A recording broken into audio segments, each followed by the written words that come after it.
নমস্কাৰ সুপ্ৰভাত বাতৰিলৈ স্বাগতম জনাইছো ষ্টুডিঅ'ত মই গীতাশ্ৰী আৰু প্ৰথমটো খবৰ অসমৰ চৰকাৰী স্কুলত বাংলাদেশী শিক্ষক কংগ্ৰেছ চৰকাৰ তথা প্ৰয়াত মুখ্যমন্ত্ৰী হিতেশ্বৰ শইকীয়াৰ কাৰ্যকালত দুই বাংলাদেশী নাগৰিকে নিযুক্তি লাভ কৰিছিল অসমৰ শিক্ষক ৰূপে 1996 চনৰ 1 ফেব্ৰুৱাৰীত মৰিগাঁৱত নিযুক্তি লাভ কৰিছিল এই দুই বাংলাদেশী খাইৰুল ইছলাম আৰু আব্দুৰ ৰছিদে কপিলীৰ ঠেংখালী খন্দাপুখুৰী প্ৰাথমিক বিদ্যালয়ৰ সহযোগী শিক্ষক খাইৰুল ইছলাম আৰু আব্দুৰ ৰছিদ হৈছে লাহৰীঘাটৰ উলুবাৰী এমই স্কুলৰ বিজ্ঞান শিক্ষক হেউটিয়াকৈ এনআৰচিৰ কামতো নিযুক্ত হৈ আছিল আনকি বাংলাদেশী শিক্ষক খাইৰুল ইছলাম আৰু গুৱাহাটী উচ্চ ন্যায়ালয়ৰ মজিয়াত পোহৰলৈ আহিছে এনে চাঞ্চল্যকৰ আৰু উদ্বেগজনক তথ্য বিদেশী ন্যায়াধিকৰণে বিদেশী ঘোষণা কৰিছিল দুই শিক্ষক আব্দুৰ ৰছিদ আৰু খাইৰুল ইছলামক ন্যায়াধিকৰণৰ নিৰ্দেশনাক প্ৰত্যাহ্বান জনাই গুৱাহাটী উচ্চ ন্যায়ালয়ত আবেদন কৰিছিল দুই শিক্ষকে অৱশ্যে গুৱাহাটী উচ্চ ন্যায়ালয়েও খাৰিজ কৰিলে দুই বাংলাদেশী শিক্ষকৰ আবেদন উচ্চ ন্যায়ালয়ৰ নিৰ্দেশৰ পিছতেই তৎপৰ হৈ পৰিছে শিক্ষা বিভাগ আদালতৰ নিৰ্দেশৰ পিছতেই তাৎক্ষণিকভাৱে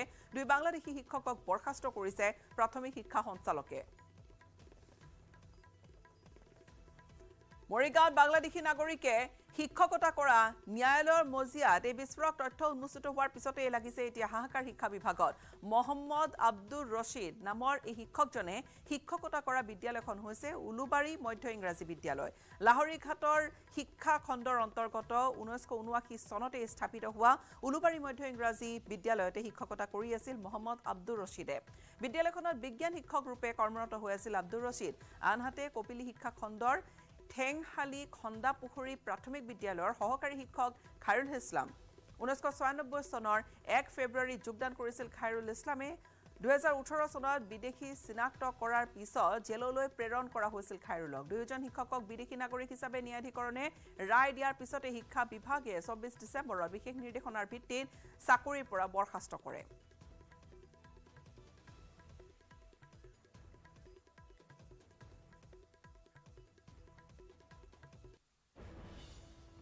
এতিয়া প্ৰসংগ বহু কেইটা আহি পৰিছে বাংলাদেশী শিক্ষকক এই ধৰণে এতিয়া চিনাক্ত হোৱাক লৈ প্ৰশ্ন বহু কেইটা উত্থাপন হৈছে এই ভয়ংকৰ তথ্য ফাদিল হোৱাৰ পিছতে উত্থাপিত হৈছে এই প্ৰশ্নসমূহ প্ৰশ্ন 1 অবৈধ বিদেশীয়ে কেনেকৈ পালে নিযুক্তি যদি অবৈধ বিদেশী নিযুক্তি কোনে দিলে প্ৰশ্ন 2 কোনে নিযুক্তি দিছিল অবৈধ বিদেশী সেইটো হৈছে আটাইতকৈ গুৰুত্বপূৰ্ণ প্ৰশ্ন তাৰ পিছতে যদি 3 নম্বৰ প্ৰশ্নটোৰ বিষয়লৈ আহো নিযুক্তিৰ সময়ত পুলিশ ভেৰিফিকেশন হৈছিল নে নাই নে কোনোবাই প্ৰয়োজনীয়তা বোধ নকৰিলে প্ৰশ্ন 4 যদি কৰা হৈছিল পুলিশ ভেৰিফিকেশন তেনেহলে যথাযথ নাছিল নেকি প্ৰশ্ন 5 এই সকলো লোক তদন্তৰ আওতালৈ নাহিব কিয় প্ৰশ্ন 6 নিযুক্তিৰ সময়ত তথ্য পাতি পৰীক্ষা কৰা হোৱা নাছিল নেকি প্ৰশ্ন 7 যদি কৰিছিল তথ্য পাতিবোৰৰ পৰীক্ষণ তেনেহলে তাত অনিয়ম হৈছিল নেকি এনেকুৱা 7টামান প্ৰশ্ন যিকেইটা প্ৰশ্নৰ এতিয়া উত্তৰ দিবলৈ হলে বহুতেই হয়তো উত্তৰ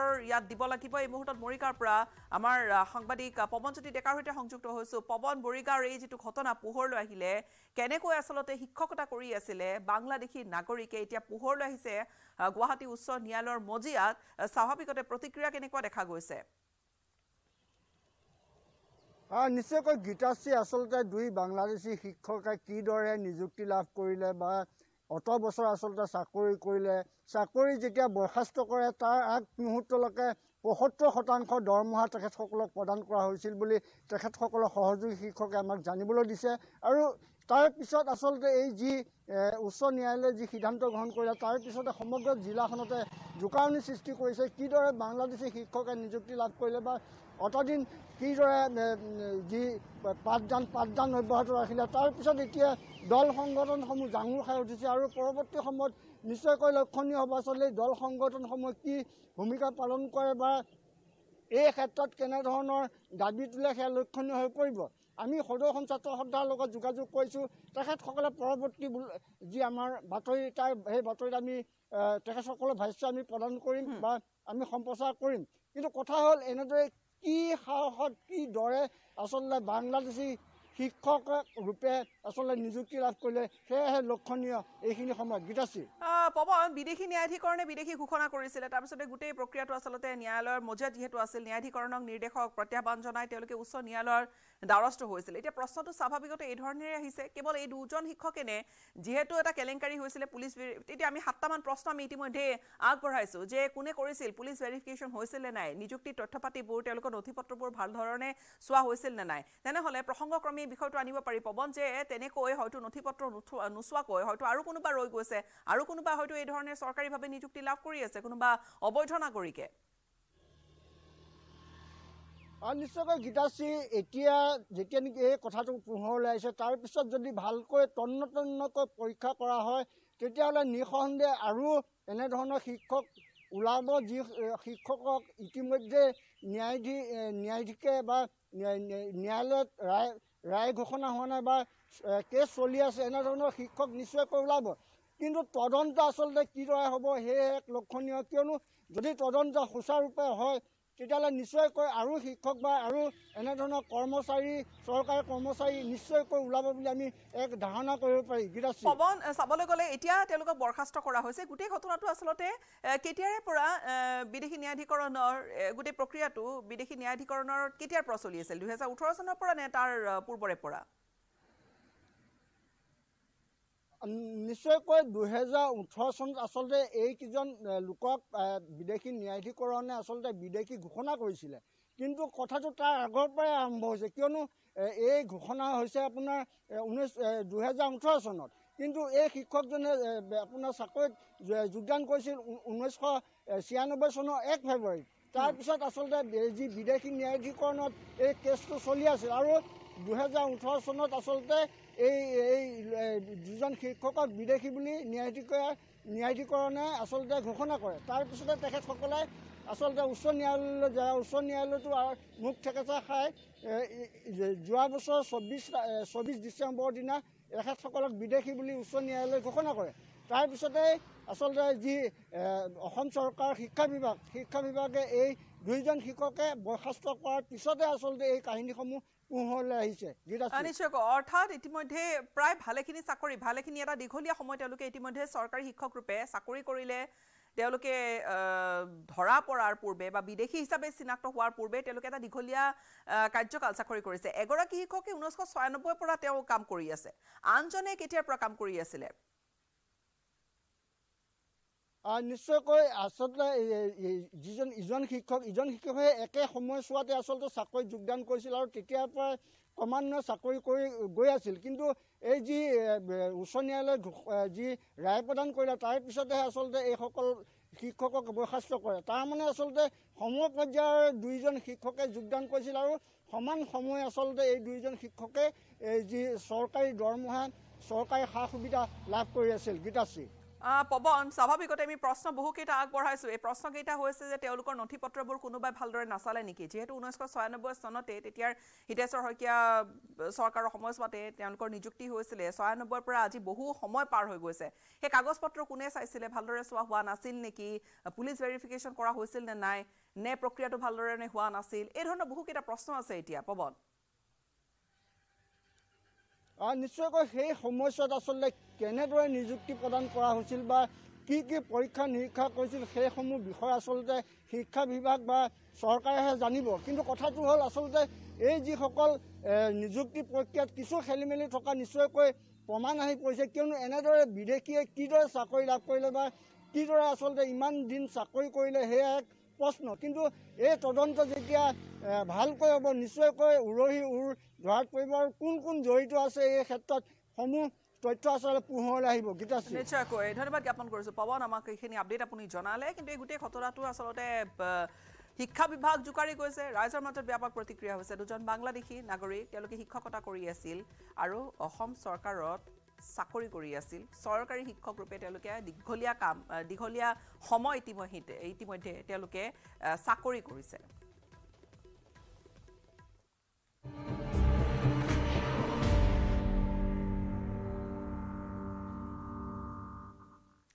ট্ৰেডিং কেলেংকাৰীৰ প্ৰসংগ ৰাজ্যৰ ট্ৰেডিং কেলেংকাৰীত জামিন লাভ কৰা অভিযুক্তৰ বিৰুদ্ধে উচ্চতম ন্যায়ালয়ৰ দ্বাৰস্থ হ'ব CBI উচ্চ ন্যায়ালয়ে পূৰ্বে জামিন প্ৰদান কৰিছিল অভিযুক্তক ৰঞ্জিত কাকতি হেমেন ৰাভাৰ বিৰুদ্ধে উচ্চতম ন্যায়ালয়ৰ দ্বাৰস্থ হ'ব CBI লগতে আন কেইবাজনৰো বিৰুদ্ধে CBI দ্বাৰস্থ হ'ব উচ্চতম ন্যায়ালয়ৰ CBIৰ হাতত থকা সকলো গোচৰৰ অভিযুক্তৰ বিৰুদ্ধে মজুত আছে তথ্য প্ৰমাণ তিনিচুকীয়াৰ পিছত বঙাইগাঁও আৰক্ষীয়ে জেৰাৰ বাবে বিচাৰিছে দীপাংকৰ বৰ্মনৰ বিৰুদ্ধে বঙাইগাঁৱৰ বহু লোকে তৰিছিল গোচৰ দীপাংকৰ বৰ্মনৰ বিৰুদ্ধে তদন্ত আৰম্ভ কৰিছে ইডিয়ে CBIৰ পৰা সাৰ্টিফাইড কপি বিচাৰিছে ইডিৰ বিষয়াই কাৰাগাৰতে দীপাংকৰ বৰ্মনক জেৰা কৰিব ইডিয়ে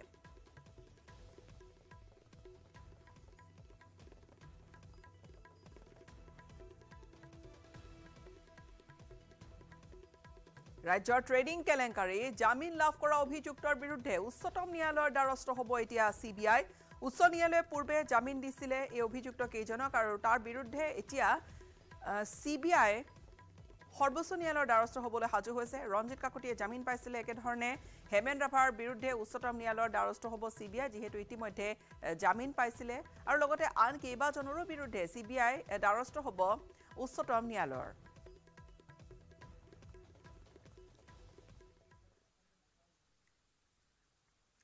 পায়েল শইকীয়াৰ মৃত্যুৰ ঘটনাই পোহৰলৈ আনিছে অন্তৰালত থকা বহু ৰহস্যময় কাহিনী বাৰ গাৰ্ল হিচাপে কাম কৰাৰে পৰা পায়েলৰ আছিল লগনন বন্ধু উচ্চাকাংক্ষী ও শৃংখল জীৱন যাপনৰ বাবে নিজকে শেষ কৰি দিলে নেকি দুৰ্ভগীয়া পায়েলে উচ্চাকাংক্ষা উশৃংখল জীৱন আৰু এক ৰহস্যঘন মৃত্যু আৰক্ষীৰ জেৰাৰ সন্মুখীন এজনৰ পাছত আনজন পায়েলৰ বন্ধু পায়েলৰ কোঠাৰ দুৱাৰ ভঙা মনোজক উপৰ্যু কৰিছে না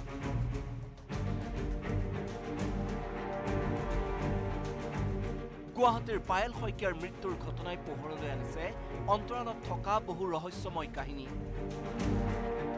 স্বামীহাৰা পায়েলৰ আছিল এক উচ্চাকাংক্ষী মন বাৰ্গাল হিচাপে কাম কৰাৰে পৰা পায়েলৰ বাঢ়িছিল বন্ধুৰ সংখ্যা যিসমূহ বন্ধুক ইতিমধ্যে এজন এজনকৈ জেৰা কৰিছে চানমাৰী আৰক্ষীয়ে পায়েলৰ মৃত্যুৰ গোচৰত শেহতীয়াকৈ মনোজ কাশ্যপ নামৰ এজন যুৱকক জেৰা কৰিছে চানমাৰী আৰক্ষীয়ে এই মনোজ কাশ্যপৰ সৈতেও পায়েলৰ আছিল ঘনিষ্ঠ সম্পৰ্ক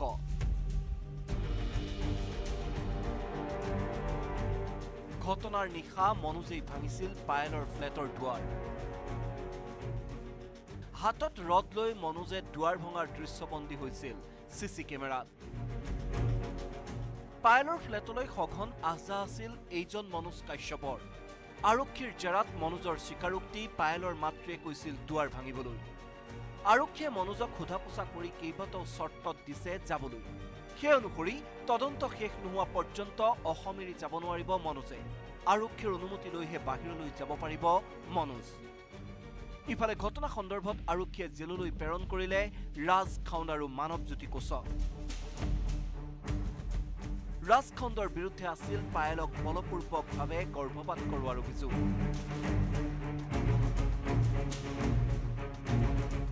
সেই সময়তে ৰাজৰ বিৰুদ্ধে পাণবজাৰ মহিলা থানাত গোচৰ তৰিছিল পায়েলে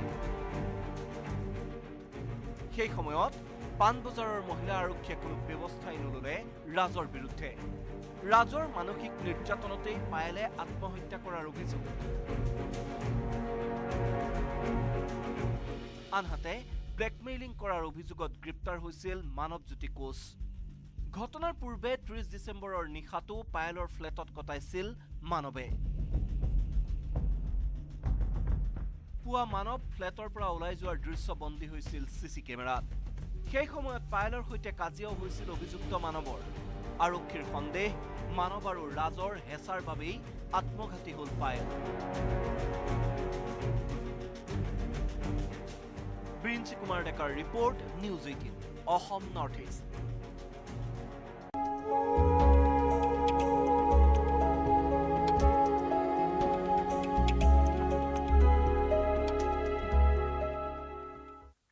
তিতাবৰৰ ফালেঙি চুকত মানৱ সমাজক লজ্জানত কৰা ঘটনা এঘৰীয়া কৰাৰ বাবে মৃতদেহ সৎকাৰ কৰিবলৈ ওলাই নাহিল নিকৃষ্ট মনৰ এজনো গাঁওবাসী ঘটনাৰ পিছতে স্বাভাৱিকতে প্ৰতিক্ৰিয়াৰ সৃষ্টি হৈছে মৃতকৰ পৰিয়ালে অনুনয় বিনয় কৰি থাকিল তাৰ পিছতো মন নগলিল গাঁওবাসীৰ যাৰ ফলত চোতালতে 12 ঘণ্টা ধৰি পৰি থাকিল মৃতদেহ উৰে নিশা 35 বছৰীয়া পুত্ৰৰ মৃতদেহ চোতালতে লৈ চাই ৰল দুৰ্ভগীয়া বৃদ্ধা মাতৃয়ে সমাজৰ এচাম নিকৃষ্ট মনৰ লোকৰ বাবে তিতাবৰৰ ফালেঙি চুকৰ এঘৰৰ চোতালত 12 ঘণ্টাৰো অধিক সময় ধৰি এটা মৃতদেহ তেনেকৈ থাকি গ'ল সৎকাৰ কৰিবলৈ ওলাই নাহিল গাঁওবাসী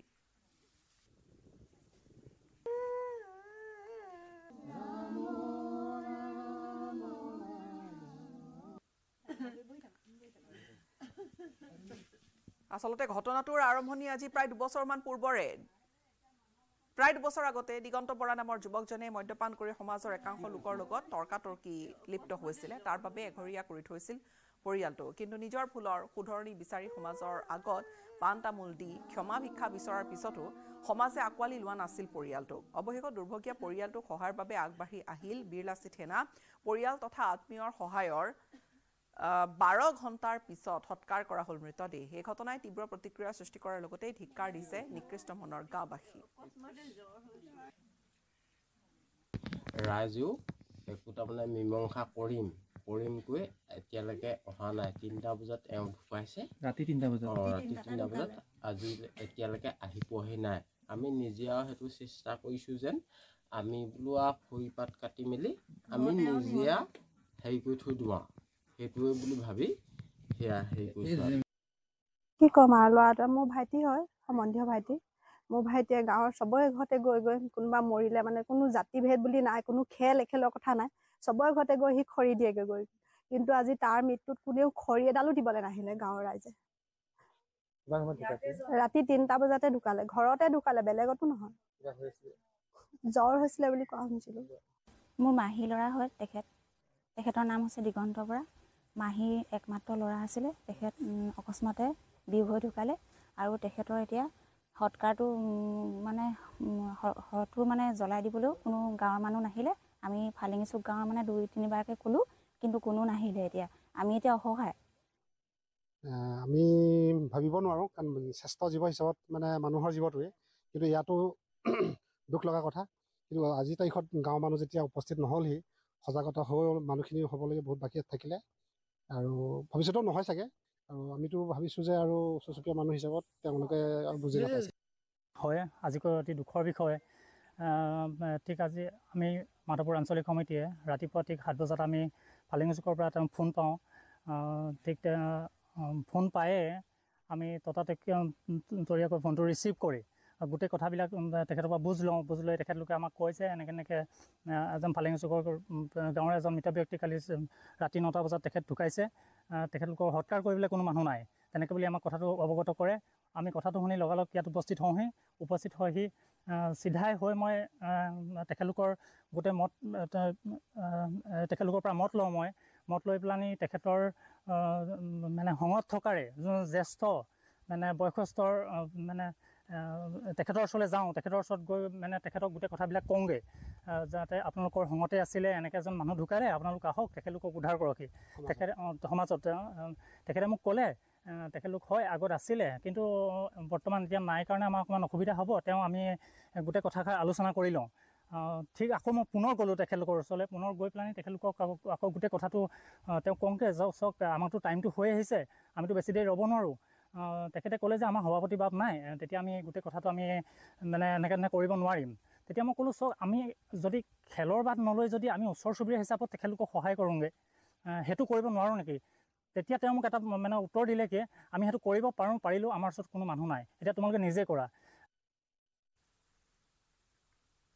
ৰাজ্যৰ বিভিন্ন প্ৰান্তত ভোগালীক আদৰিবলৈ এতিয়া চলিছে ব্যাপক আয়োজন আৰু আমি এই মুহূৰ্তত আপোনালোকক দেখুৱাম ওদালগুৰিৰ এটা বিশেষ দৃশ্য পানেৰীত এয়া হিন্দু মুছলমানৰ সমন্বয়েৰে দুমহলীয়া ভেলাঘৰ সাজি তোলা হৈছে গাড়ী আৰ্হি ভেলাঘৰ বনোৱাত ব্যস্ত হৈ পৰিছে সকলো উৰুকাৰ নিশা হাঁহে মাহে এসাঁজ একেলগে খাবলৈ ভেলাঘৰ নিৰ্মাণ কৰিছে সকলোৱে সমগ্ৰ ৰাজ্যত চৌদিশে যেন ভেলাঘৰ নিৰ্মাণৰ এতিয়া অঘোষিত প্ৰতিযোগিতা চলিছে বিগত 3 বছৰ ধৰি পানেৰীৰ কেইগৰাকীমান যুৱকৰ প্ৰচেষ্টা হিন্দু মুছলমানে একেলগে অসমীয়াৰ পৰম্পৰা ধৰি ৰখাৰ লগতে অঞ্চলটোত সম্প্ৰীতিৰ এনাজৰি কটকটীয়া কৰি তুলিছে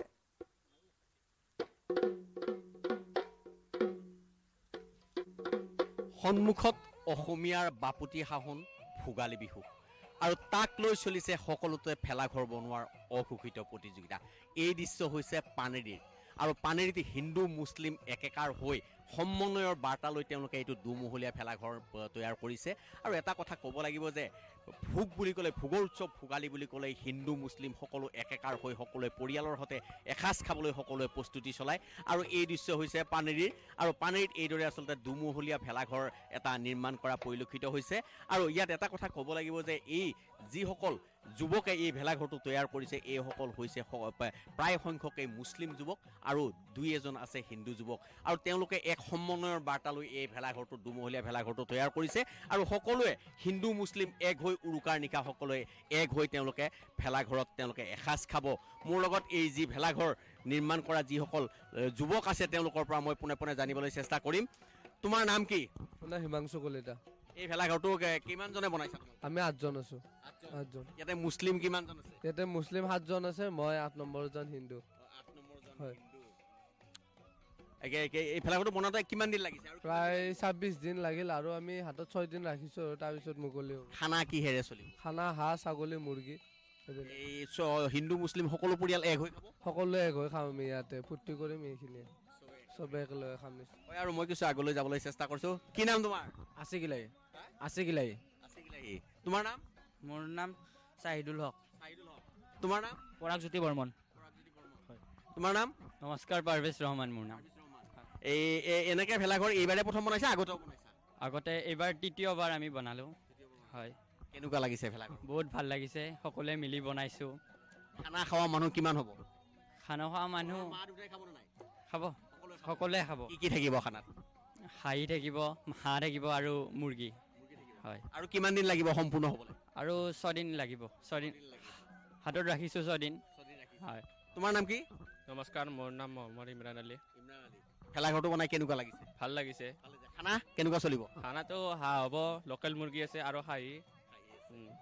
হয়, আৰু কিছু লোক আছে তেওঁলোকৰ পৰা মই জানো। কি ক'ব, কেনেকুৱা ভেলাঘৰ উৰুকাৰ নিশা খানা হ'ব নাই? ইয়াত খানা হ'ব, ইয়াত আমাৰ সকলো কি কি থাকিব? ইয়াত আপোনাৰ ছাগলী মাংস থাকিব, হাঁহ থাকিব, মুৰ্গী থাকিব। আপোনাৰ কিমান পৰিয়ালে খানা খাব? ইয়াতে আমাৰ মোটামুটি 30-40টা পৰিয়াল হ'ব। আপোনাৰ সকলোৱে মিলিজুলি খাব, আৰু ৰান্ধিব, তেওঁলোকে ৰান্ধিব, মিলাজুলি কৰি খাব। কেনেকুৱা লাগিছে? ভালে লাগিছে, ভাল লাগিছে। কিমান পৰিয়ালে খানা খাব? ইয়াত মোটামুটি 30-40 জন মানে খাব, আৰু মানে গোটেইখিনি ওচৰ চুবুৰীয়া যিখিনি আছে আমাৰ আশে পাশে সেইখিনিয়ে খাব বুলি ভাবিছোঁ। আৰু কেনেকুৱা লাগিছে বাইদেউ? নমস্কাৰ, বহুত ভাল লাগিছে। আমাৰ ইয়াতে যিখিনি উঠি অহা যুৱক আছে, লগতে মহিলাখিনিও আছে, মাকহঁত আছে বেছিকৈ সহযোগ কৰা, আৰু সিহঁতে ভেলাঘৰ বান্ধিছে। আমিও ভাল পাইছোঁ, সহযোগ কৰিছোঁ। সন্ধিয়া হ'লে জুই পুৱাব আহোঁ, আৰু মাঘ বিহুৰ মানে মকৰ সংক্ৰান্তিৰ দিনাখনলৈকে আমি থাকিম সহযোগত, আৰু বিভিন্ন ধৰ সহায় সহযোগ কৰিম। আৰু এটা কথা ক'ব লাগিব যে এইদৰে আচলতে এটা দুমহলীয়া ভেলাঘৰ তৈয়াৰ কৰিছে এক সমন্বয়ৰ বাৰ্তা লৈ। ইয়াতে আচলতে হিন্দু মুছলিম বুলি নহয়, হিন্দু মুছলিম একেকাৰ হৈ সকলোৱে আচলতে যি উৎসৱ, সেই উৎসৱটি তেওঁলোকে আচলতে এইদৰে পালন কৰিবলৈ প্ৰস্তুতি চলোৱা গৈছে। গুৱাহাটী মহানগৰীৰ মাজমজিয়াৰ দিশা ঘটিল ভয়ংকৰ ঘটনা। একেলগে 6খনকৈ দুচকীয়া বাহনত দুৰ্বৃত্তৰ অগ্নিসংযোগ কৰিছে। গীতা মন্দিৰৰ সমীপত কৈলাশ নগৰত এই ভয়ংকৰ ঘটনা। একেলগে ভস্মীভূত 5খন দুচকীয়া বাহন অগ্নিকাণ্ডত ক্ষতিগ্ৰস্ত হৈছে এটা নামঘৰো। CCTVত বন্দী হৈছে ভয়ংকৰ কাণ্ডটোৰ দৃশ্য। নিশাই ঘটনাস্থলী পালেহি গীতানগৰ আৰক্ষী, আৰু এই মুহূৰ্তত আমি দেখুৱাইছোঁ সেই বাহনসমূহ কেনেকৈ জ্বলাই দিছে চাওক। ঘটনা সন্দৰ্ভত আৰক্ষীৰ তদন্ত বৰ্তমান আৰম্ভ হৈছে। দুচকীয়া বাহন একেলগে ৰাখি থোৱা দুচকীয়া বাহন জ্বলাই দিয়া হৈছে, আৰু এই ঘটনাৰ পিছতে ব্যাপক প্ৰতিক্ৰিয়াৰ সৃষ্টি হৈছে।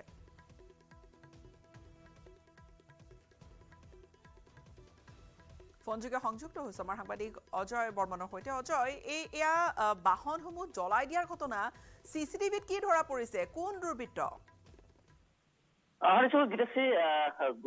মহানগৰীৰ যি মাজত গীতানগৰ আছে, গীতা মন্দিৰৰ সমীপত ইতিমধ্যে আপুনি জনাইছে যে গীতা মন্দিৰৰ সমীপত নিশা তেওঁলোকে যিহেতু পাহাৰৰ ওপৰত বহুখিনি লোক থাকে, তেওঁলোকে এটা নামঘৰ আছে, কৈলাশ নগৰ নামঘৰ বুলি কয়। সেই নামঘৰৰ সমীপত বহুকেইখন বাহন, প্ৰায় 20-30খনকৈ বাহন তাত ৰখাই থৈ যায়। আৰু যোৱাকালি নিশা প্ৰায় 1:30 মান বজাত, অৰ্থাৎ মাজনিশা বুলি ক'ব লাগিব, মাজনিশা কোনো এজন দুৰ্বৃত্ত তাত গৈ অগ্নিসংযোগ কৰে। অগ্নিসংযোগ প্ৰায় 6খনকৈ বাহনত কৰে, কিন্তু 3খনকৈ বাহন সম্পূৰ্ণৰূপে ভস্মীভূত হয়, আৰু আন 2খন বাহন কিছু অগ্নিত যা যায়, কিন্তু এখন বাহন ঠিকে থাকে।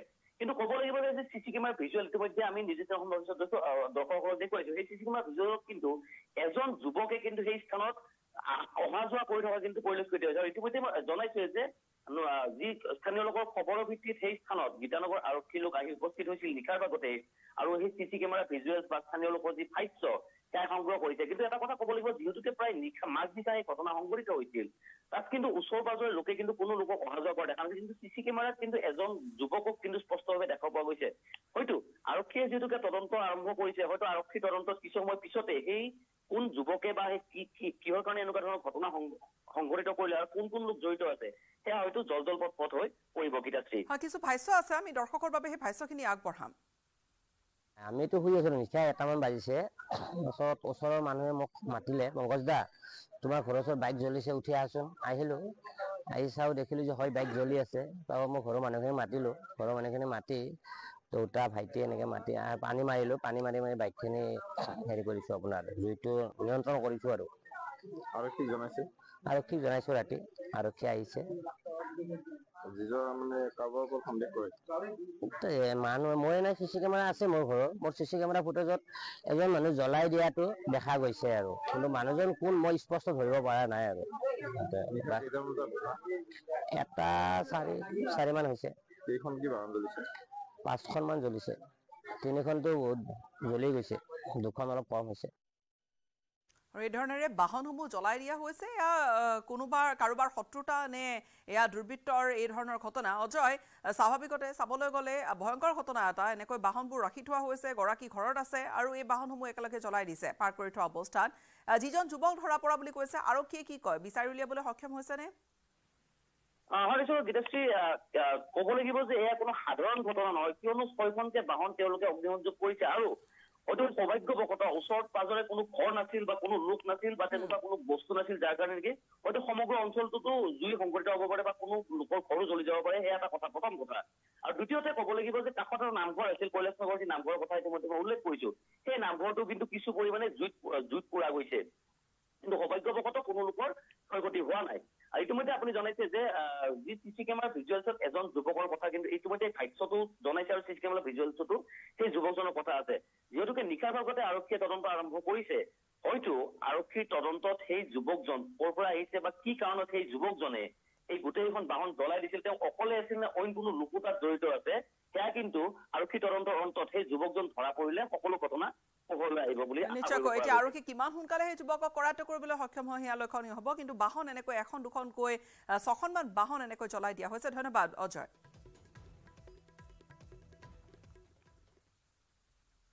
ভোগালী বিহুলৈ মাজত মাত্ৰ কেইটামান দিন বাকী আছে, আৰু বিহুৰ বাবে বজাৰলৈ গুড় উলিয়াই দিবলৈ এতিয়া দিনে নিশাই কুঁহিয়াৰ পেৰাত ব্যস্ত হৈ পৰিছে খেতিয়ক। এই দৃশ্য নুমলীগড়ৰ পাৰ্শ্বৱৰ্তী মৰঙী মৌজাৰ কহাপাৰা চাপৰিৰ। সমাগত ভোগালী বিহুটিৰ বাবে এতিয়া গুড় প্ৰস্তুত কৰাত এই ধৰণেৰে ব্যস্ত নুমলীগড় মৰঙী মৌজাৰ কহাপাৰা চাপৰিৰ কৃষকসকল। বিহুলৈ বুলি গুড় প্ৰস্তুত কৰাত তেওঁলোক ব্যস্ত হৈ আছে। হয়, ভোগৰ উৎসৱ ভোগালীলৈ এতিয়া মাজত মাথো কেইটামান দিন। এতিয়া ব্যস্ততাৰ অন্ত নাই কৃষিজীৱী গঞাৰ। আৰু মই বৰ্তমান উপস্থিত আছো মৰঙী কহাৰপাৰ চাপৰি অঞ্চলত। আৰু কহাৰপাৰত দেখিবলৈ পোৱা গৈছে যিসকল কুঁহিয়াৰ খেতি কৰা কৃষক আছিলে, তেওঁলোক এতিয়া দিনে নিশাই ব্যস্ত হৈ থকা দেখিবলৈ পোৱা গৈছে। মোৰ কেমেৰা সতীৰ্থই দেখাব এই কহাৰপাৰ অঞ্চলৰ এইসকল কৃষকে এনেদৰে গুড় প্ৰস্তুত কৰাত তেওঁলোক দিনে নিশাই ব্যস্ত হৈ থকা পৰিলক্ষিত হৈছে। কাৰণ এটা কথা ক'ব লাগিব, এই বিহুৰ সময়ত যিহেতু গুড়ৰ ব্যাপক চাহিদা আছে। আৰু এটা কথা ক'ব লাগিব, এই দৈগুঙৰ যি কহা চাপৰি অঞ্চল, এই কহা চাপৰি অঞ্চলৰ যিসমূহ গুড়, সেই গুড়সমূহৰ ব্যাপক চাহিদা সমগ্ৰ অঞ্চলটোতে আছে বুলি ক'ব লাগিব। সেয়া আপুনি দৈগুং বজাৰেই কওক বা মৰঙী বজাৰেই কওক বা গোলাঘাটৰ যি বজাৰ বুলি কওক, সেই বজাৰত ব্যাপক চাহিদা আছে কহা চাপৰি অঞ্চলৰ গুড়ৰ। মোৰ লগত এজন কৃষক আছে, মই পোনে পোনে যদি সম্ভৱ হয় তেওঁৰ পৰা জানিব বিচাৰিম। দাদা, খেতি কিমান কৰিছে এইবাৰ মোৰ 10 বিঘা আছে। কেনেকুৱা গুড়ৰ দাম কেনেকুৱা এতিয়া? গুড়ৰ দাম এতিয়া 80 টকা। এইবাৰ কিমান মান প্ৰস্তুত কৰিছে এতিয়ালৈকে আপোনাৰ 10 কুইণ্টেল মান হৈ গৈছে গুড়। আমাৰ আপোনাৰ আৰু 10 কুইণ্টেল মান বনাম বুলি ভাবি আছো। বিহুলৈও আছে নহয়, মাজত এসপ্তাহে আছে। এতিয়া দিনে নিশাই এনেকে দিনে নিশাই খেতিতে লাগি আছে এতিয়া বৰ্তমান।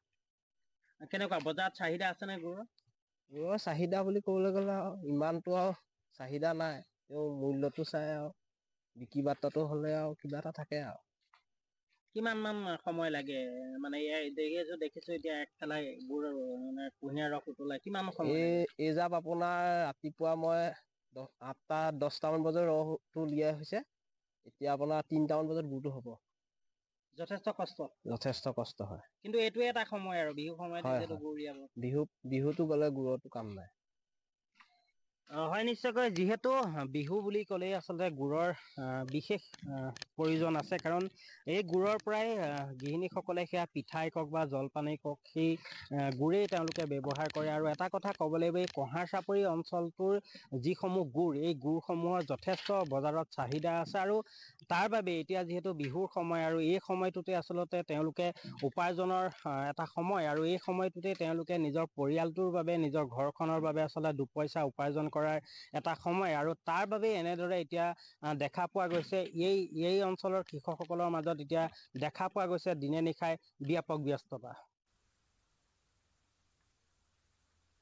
হিলাৰী ক্লিণ্টনলৈ আমেৰিকাৰ সৰ্বোচ্চ অসামৰিক সন্মান ৰাষ্ট্ৰপতি জো বাইডেনে আমেৰিকাৰ ভূতপূৰ্ব বিদেশ সচিব হিলাৰী ক্লিণ্টনক দেশখনৰ সৰ্বোচ্চ অসামৰিক সন্মান মেডেল অফ ফ্ৰীডম প্ৰদান কৰিলে ডেমক্ৰেট ৰাজনৈতিক নেতাগৰাকীয়ে আমেৰিকাৰ জনতালৈ আগবঢ়োৱা অসামান্য সেৱাৰ বাবে দেশখনৰ সৰ্বোচ্চ অসামৰিক সন্মান আগবঢ়াইছে শনিবাৰে ৱাশ্বিংটনত আয়োজিত এটা আড়ম্বৰপূৰ্ণ অনুষ্ঠানত ৰাষ্ট্ৰপতি জো বাইডেনে হিলাৰী ক্লিণ্টনৰ লগতে মুঠ 14গৰাকী বিশিষ্ট ব্যক্তিক মেডেল অফ ফ্ৰীডম সন্মান প্ৰদান কৰে প্ৰাক্তন ৰাষ্ট্ৰপতি বিল ক্লিণ্টনৰ পত্নী হিলাৰী ক্লিণ্টনে 8 বছৰ পূৰ্বে ডোনাল্ড ট্ৰাম্পৰ বিৰুদ্ধে ৰাষ্ট্ৰপতি পদত প্ৰতিদ্বন্দ্বিতা কৰিছিল বাৰাক ওবামাৰ প্ৰথমটো কাৰ্যকালত বিদেশ সচিব হিচাপে কাৰ্যনিৰ্বাহ কৰা হিলাৰী ক্লিণ্টনৰ সামাজিক কাম-কাজৰ বাবেও দেশখনৰ প্ৰভূত জনপ্ৰিয়তা আছে দেশখনত হিলাৰী ক্লিণ্টনৰ লগতে আমেৰিকাৰ বিতৰ্কিত বিনিয়োগকাৰী জৰ্জ সোৰছ বিশ্ববিখ্যাত ফুটবলাৰ লিঅনেল মেছিকে ধৰি 14গৰাকী লোকক জো বাইডেনে এই মেডেল এই সন্মান আগবঢ়াইছে Coming up, presented by Italian olive oil আৰু ভেষজৰ গুণেৰে সমৃদ্ধ জেক অলিভ অইল বডি অইল খন্তেক সময়ৰ পিছতে দেশ বিদেশ তথা ৰাজ্যৰ এশটা খবৰ লৈ আছে দ্ৰুত সংবাদ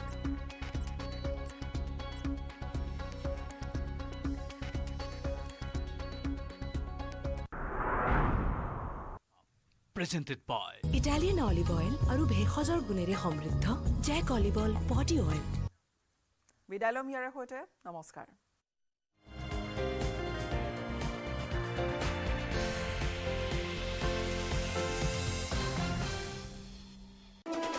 টেক্সট হেডলাইনছ আগবঢ়াইছে এভৰিডে মছালা